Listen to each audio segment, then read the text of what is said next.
ये कहानी एक सच्ची घटना से प्रेरित है। नाम, स्थान व कुछ घटनाएं दर्शकों की समझ और गोपनीयता के लिए बदली गई है। इस वीडियो का उद्देश्य केवल जागरूकता और मनोरंजन है। साल 2015, दिल्ली के ऐतिहासिक जनरल पोस्ट ऑफिस में पुरानी फाइलों और डाक की सफाई चल रही थी। सैकड़ों चिट्ठियां, पोस्टकार्ड और भूली बिसरी यादें धूल के ढेर में दबी पड़ी थीं। एक डाक कर्मचारी ने एक पुराना लकड़ी का संदूक खोला, जिसकी तली में एक पीली झुर्रीदार चिट्ठी पड़ी थी। सिर्फ चिट्ठी ही नहीं थी, वो एक अधूरी कहानी थी जो शायद कभी कही ही नहीं गई। उस चिट्ठी पर लिखा था, पुत्र को, अमर सिंह, 1965। शब्द हल्के पड़ चुके थे, लेकिन भावनाएं अब भी गूंज रही थी। साल 1965, भारत पाक युद्ध के समय सीमा पर तैनात एक सैनिक, अमर सिंह, युद्ध से पहले की एक शांत दोपहर को अपने बेटे के नाम एक चिट्ठी लिख रहा था। उसकी कलम काम रही थी।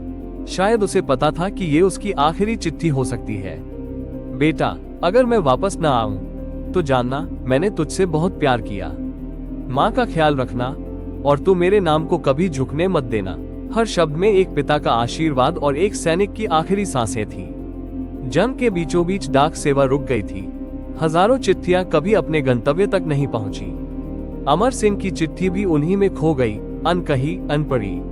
2015 में जब चिट्ठी आखिरकार सामने आई, अधिकारियों ने उस पते की खोज शुरू की। कई साल की खोजबीन के बाद अमर सिंह के बेटे को ढूंढा गया।